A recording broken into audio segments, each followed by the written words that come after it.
Assalamualaikum semua, hai, apa khabar korang? Terima kasih sebab sudah klik video ni dan jangan lupa tekan tombol subscribe. Kembali lagi bersama saya Aa berbagi info dan kisah menarik. Oh, sebelum tu jangan lupa tekan tombol subscribe, tekan loncengnya juga.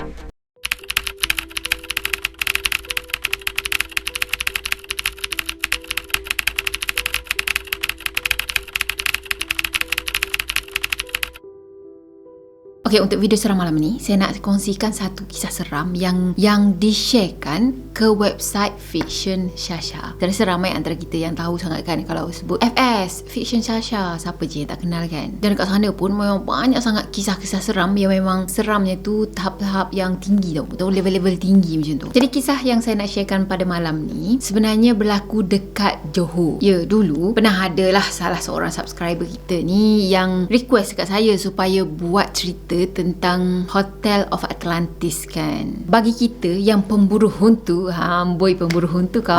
Taklah, maksudnya kita macam fan sangat dengan cerita-cerita misteri, cerita-cerita kisah benar kan, horror story macam ni. Memang tak asing lagi lah dengan kisah-kisah seram yang pernah berlaku di Hotel Atlantis. Kan ramai juga kan YouTuber yang pergi ke sana untuk uji keberanian, untuk pergi check dekat sana betul ke ada hantu macam tu kan. Jadi sebelum kita ke kisah seram pada kali ni, saya nak cerita dulu sedikit sebanyak macam mana boleh ada bangunan yang besar gedabak dekat sana. Kalau kita sebut je pasal Atlantis, mesti kita akan terfikir tentang satu peradaban yang pernah wujud dekat dunia ni, dan peradaban tu boleh lenyap, boleh hilang dalam satu hari sahaja. Jadi sebenarnya ada beberapa lagi Lost Kingdom lah kita panggilkan, ataupun kerajaan yang hilang macam tu. Contohnya macam Raja Sulaiman punya mines, kerajaan kesultanan yang dulu-dulu, kampung yang hilang, Camelot, dan juga Xanadu. Kalau kita tengok cerita orang putih tu, biasanya dia akan buat perang-perang macam gitu zaman dulu tu, mesti dia cakap Camelot, ya itulah. Jadi disebabkan adanya kerajaan yang hilang zaman dulu tu, membuatkan pengkaji ni terpanggil untuk mencari tahu apa sebenarnya yang telah berlaku, apa yang menyebabkan kerajaan-kerajaan tu boleh runtuh, padahal kerajaan tu adalah kerajaan yang sangat besar pada masa tu. So sebab satu dunia pun macam dah heboh, Atlantis, satu bandar yang hilang dalam masa satu hari macam tu kan. Jadi kerajaan Malaysia macam tu, ataupun orang-orang yang terlibat pada masa tu, diorang plan untuk buat satu tempat dan dijadikan sebagai Lost World of Atlantis. Jadi diorang cadangkan untuk buat tempat ni dengan kos sebanyak 200 million ringgit Malaysia. Jadi dekat Lost Kingdom tu, diorang macam plan untuk buat lebih kurang 7 Lost Kingdom dekat satu tempat yang sama tau. Jadi untuk 5 tahun ke depannya, diorang buat investment sebanyak 800 million ringgit Malaysia. Jadi dekat mana Lost World ni? Ada dekat Johor, tepatnya lagi adalah dekat Desaru. Diorang ada plan untuk buat macam taman yang tergantung, iaitu Taman Babylon. Dan katanya phase yang pertama tu macam dah settle dah, nak masuk ke phase yang kedua pula. Phase yang kedua tu lah diorang ada masalah dengan ekonomi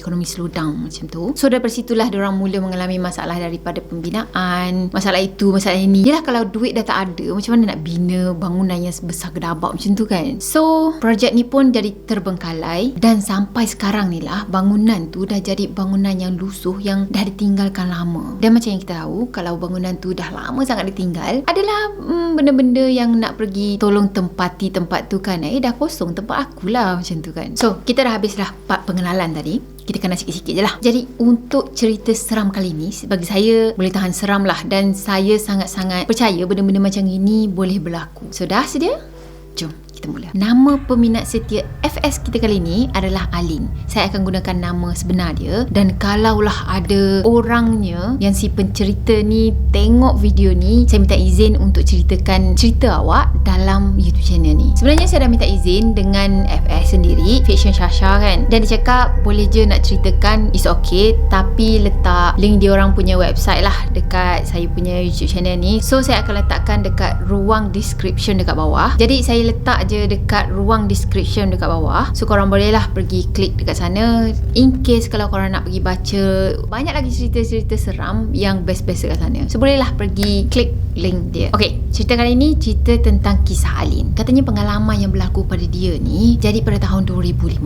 So masa tu dia belajar dekat satu college yang ada dekat Desaru, Johor. Dia ni pula jenis yang suka mencuba tau. Walaupun benda tu bahaya, tapi dia suka adventure. So masa belajar tu sebenarnya dia ada satu peluang untuk berkongsi ilmu dengan budak-budak kos media grafik. Katanya dia orang ada satu assignment untuk buat short movie. So masa tu dia orang bincang-bincang, lepas tu dia orang buat keputusan untuk pilih tajuk horror bagi short movie dia orang ni. Jadi kalau filmnya pun dah dia orang nak buat filem horror kan, so mestilah akan ada hantu-hantu yang terlibat. Cuma dia cakap tak sangkalah pula benda lain yang jadi. Jadi bila dah bincang, dah meeting semua kan, so dia orang buat keputusan untuk pergi ke sebuah hotel yang dah lama dah terbengkalai yang ada dekat Desaru. So dekat jugalah dengan dia orang punya college kan. Jadi tak fikir panjang, semua orang pun setuju sebab yelah filem horror mestilah nak kena pergi dekat tempat yang kalau kita tengok pun dari segi pemandangan kita pun memang dah horror dah dekat situ. Kalau dah suasananya pun horror, mestilah orang yang tengok filem tu nanti akan rasa kehororan dia tu kan. Okey,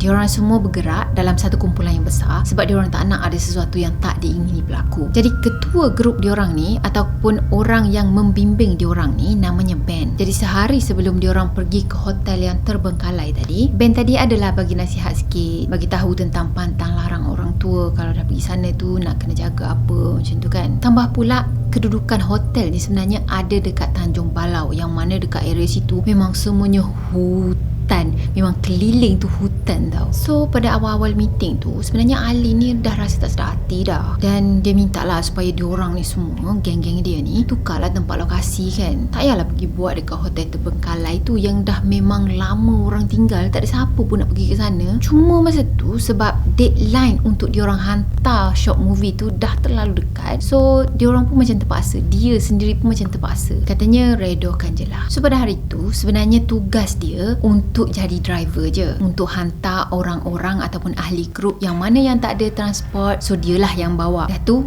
pergi ke sana kan. Cuma masuk je waktu maghrib, dia terima satu WhatsApp yang katanya fotografer dan juga tukang rekod ni tak dapat nak datang. Jadi terpaksalah dia yang gantikan fotografer tadi last minute. Jam 10 malam je diorang semua berkumpul dekat depan asrama Delima. Dah diorang berkumpul kat situ semua orang pun dah sampai dah. Jadi diorang pun mulalah bertolak untuk ke destinasi tu kan. Jadi masa tu diorang gerak ramai-ramai. Katanya diorang guna 3 kereta dan juga 5 motor. So bilangan ahli kumpulannya pula 8 orang lelaki, 5 orang perempuan. Okey, diorang pergi 3 buah kereta, 5 buah motor tadi kan. So sebenarnya 4 buah motor je yang pergi dulu, sebab katanya 1 buah motor lagi dia datang lambat, dan motor ni dinaiki oleh Ijan dan juga Ijam. Nama dia macam dekat-dekat lah, tapi 2 orang yang berlainan. Jadi katanya sebab dia punya kereta ni macam tinggi sikit compare dengan 2 lagi kereta, so dia kena ada dekat depan sekali. Dah sampai je dekat lorong simpang tu untuk masuk ke hotel terbengkalai, tiba-tiba je Adam dan juga Ben ni dia suruh Alin untuk berhentikan kereta. Masa tu dia orang guna walkie-talkie lah. Oh Alin, berhenti kejap, kita doa dulu macam tu kan. So sebenarnya dia orang nak berhenti je dekat depan pintu masuk tu sebab dia orang nak berdoa dulu, semoga dipermudahkan urusan dia orang untuk masuk ke perkarangan Hotel Atlantis tu. Jadi dia orang dah sampai situ, dah keluar kereta, dah berdoa, siap doa semua, dan dia orang pun masuklah ke dalam lorong untuk pergi ke arah hotel tu. Lorong tu pula penuh dengan semak samun dan juga gelap sebab memang tak ada lampu lah dekat di situ kan, hutan. Jadi kereta Alin dia ada ke depan sekali kan, so dia lah yang masuk dulu ke lorong tu. Masa dia masuk ikut lorong tu, tiba-tiba je dia nampak ada satu kereta helak tahu dekat depan dia. So masa tu dia fikir okey lah, ada orang lain selain daripada kita orang kan, so mungkin benda tu tak kena kacau kita orang lah. Jadi dah sampai je dekat perkarangan hotel tadi, dia orang pun cari tempat untuk parking kereta. Dia orang reverse kereta, cari dari situ, cari dari sini. Dah tu kereta Ben dan juga Adam tadi dah settle, dah reverse, dah settle, dah parking, tinggal giliran dia pula. Yang naik dengan kereta dia masa tu ada 3 orang, namanya Ina, Ira dan juga Yaya. So ketiga-tiga mereka dah turun dah daripada kereta tu, barulah dia reverse kereta tadi kan. Masa dia reverse tu, tiba-tiba je dia terdengar seolah-olah macam tayar kereta dia tu meletup tau. macam tu. So dia pun terkejut. Dia fikir yang tayar kereta dia tu dah meletup ke apa kan. So dia brake emergency. Okay, sebenarnya dia reverse tadi, belakang kereta dia betul-betul menghala ke arah bangunan hotel tu. Lepas dia brake emergency tadi, kawan-kawan dia semua pelik tau, dan tanya dia kenapa. Sebab dia orang tak ada dengar apa-apa pun. Dia orang nampak Alin ni reverse macam biasa je, dan tiba-tiba Alin boleh brake. Alin pun macam pelik lah kan, diorang ni tak dengar ke apa yang aku dengar kan. Jadi mula dekat situlah dia rasa dia dah langgar pantang larang untuk masuk ke tempat tu, dan sebenarnya dia tak tahu pun apa yang dia dah langgar tu. Okey, yang kereta hilak tu pula sebenarnya dia seorang je yang nampak kereta hilak tu. Lagi 3 orang kawan dia yang naik kereta dengan dia tu, dia orang langsung tak nampak ada kereta lain selain daripada dia orang dekat situ. Masa tu dia orang semua tunggu Ijan dan juga Ijam sampai dekat lokasi syuting ni, sebab katanya dia orang kan yang paling lambat tadi kan. So tunggu dah pukul 12 malam dah, tapi dia orang masih lagi menunggu dan tak start syuting. Jadi apa lagi, dia orang pun macam relax, cool, chill, borak-borak lepak-lepak kan depan hotel yang berhantu tu. Tengah sedap borak-borak tadi, tiba-tiba je Alin terdengar bunyi orang berjalan dalam semak yang ada dekat dengan tempat band berdiri. Dia dengar macam ada ranting-ranting patah, krep macam tu kan. Cuma masa tu dia tak terfikir yang ada orang lain ataupun benda lain yang berjalan dalam semak tu. So dia pun tegurlah band tadi. Dia cakap, "Ben, jangan pijak rumput macam tu lah, seram tu." Ben pula, dia cuma pandang ke arah Alin ni dan dia berkerut dahi macam, "Kau dah kenapa? Bila masa pula aku pijak-pijak rumput macam tu kan." Cuma Ben ni pun macam tak cakap banyak lah. Dia cuma diamkan diri je. Dan katanya tak habis pun sebatang rokok. Dia orang geng-geng lelaki ni isap rokok macam tu kan. Tak habis pun sebatang rokok, dia orang terus buat keputusan untuk kita start je lah syuting. Tak payahlah nak tunggu 2 orang lagi tu kan. Lagipun dah pukul 12 dah ni. Jadi dia orang pun pergilah syuting, settlekan syuting tu semua. Dan katanya part last kali dia orang kena buat-buat lari, lepas tu masuk ke dalam kereta. Dah tu belah daripada hotel tu kan. Jadi siapa yang shoot ni?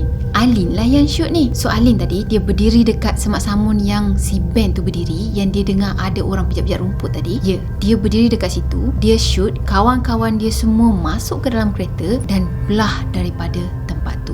So maksudnya tinggal dia seorang-seorang dekat situ tau. Kadang-kadang macam kesian jugalah jadi jurugambar ni. Jadi daripada awal dia syuting lagi pun, Alin ni dah rasa tak sedap hati dah. Dia rasa macam diorang semua sedang diperhatikan. Macam banyak sangat mata-mata ni yang tengah memandang diorang. Jadi lepas last shoot tu, yang geng-geng dia semua masuk ke dalam kereta, lepas tu belah daripada situ, katanya lebih kurang dalam 100 meter daripada jarak dia berdiri dengan kereta tu ada. Masa dia nampak semakin jauh kereta tu pergi, makin dia rasa ada sesuatu yang ada dekat belakang dia ni mendekati dia. Dia rasa makin dekat, sampaikan dia boleh rasa benda tu sedang bernafas betul-betul dekat belakang dia. Dia boleh rasa yang memang ada sesuatu dekat belakang dia ni, tapi dia memang tak berani nak toleh. So dah siap shoot tadi, dia tutup kamera, dia simpan apa yang patut. Dah tu dia dapat panggilan daripada walkie-talkie dia yang masih lagi on, yang mana Ben ni cakap ada sesuatu yang dah berlaku dekat Ijan dan juga Ijam tadi yang datang lambat. Tak tahulah sama ada datang lambat ataupun memang tak datang langsung kan, sebab diorang ni kan dah start syuting pun Ijan dan juga Ijam ni tak sampai lagi tadi kan. So masa Alin kalut-kalut tengah kemas kamera tadi, tiba-tiba je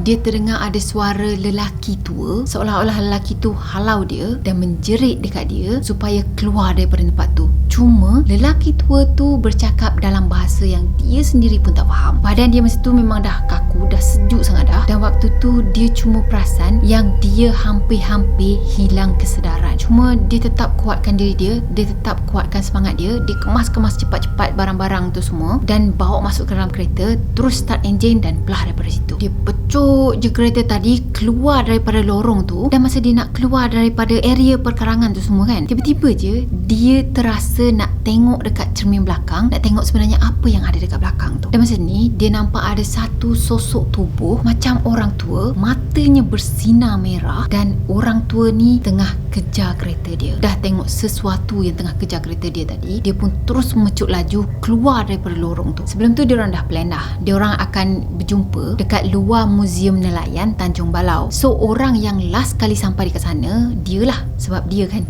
yang belakang sekali tadi. Bila dah sampai dekat sana tu, dia nampak Ijan dan juga Ijam, dua-duanya pun tengah muntah-muntah dan juga menangis. Ben dan juga Adam pula marah-marahkan si Alin ni sebab katanya Alin ni lambat keluar daripada kawasan tu, dan diorang call pun tak angkat. Kenapa call tak angkat kan? Diorang semua macam risau lah dengan Alin ni. Diorang cuba untuk kontak pakai walkie-talkie pun tak ada orang yang nyawa. Cuma masa dia check phone dia, tak ada pun miss call ke, tak ada pun panggilan masuk ke apa. Ina, Ira dan juga Yaya, dia mula perasan ada benda yang tak kena dah jadi dengan Alin ni. Sebab dia perasan muka Alin nampak pucat, dan tak lama lepas tu Alin tadi pitam.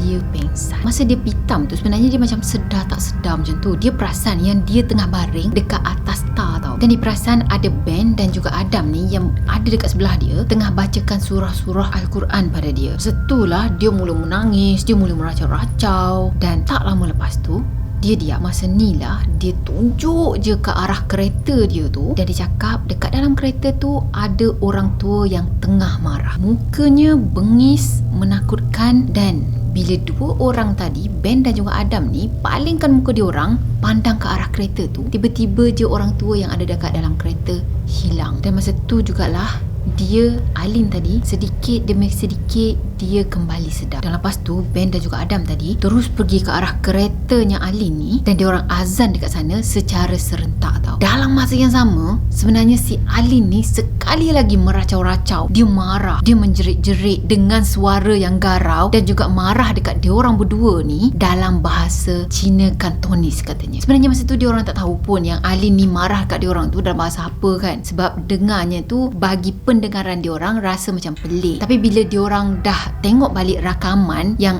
Alin ni tak sedarkan diri pada malam tu, dan masa itulah dia orang tahu yang Alin tengah marah kat dia orang dalam bahasa dialek Cina Kantonis macam tu. Lepas Ben dan juga Adam tu dah azankan kereta tadi, dan lebih kurang dalam 30 minit lepas tu barulah keadaan Alin kembali macam sedia kala. Lepas dia dah sedar tu, dia macam bela-bela tau. Dia pelik, dia rasa macam kosong je, dan dia tertanya-tanya kenapa dia boleh terbaring dekat atas jalan tar. Ben dan juga Adam masa tu sebagai ketua grup tu, diorang buat keputusan untuk pergi lepak dekat kedai mamak dulu, sebab diorang fikir dekat kedai mamak tu macam ramai orang kan, mungkin benda tu dah tak ikutlah dia dekat sana. Tambah pula dekat kedai tu nanti bolehlah minum-minum dulu, borak-borak dulu, lepak-lepak dulu, chill-chill kan. Dah sampai kedai mamak tadi, dekat sanalah diorang buka cerita. Masa tu Ijan dan juga Ijam, diorang cerita sebenarnya diorang dah sampai lama dah, cuma masa diorang nak masuk ke lorong untuk pergi ke arah hotel tu, tiba-tiba je ada Pocica dan juga Ponti anak remaja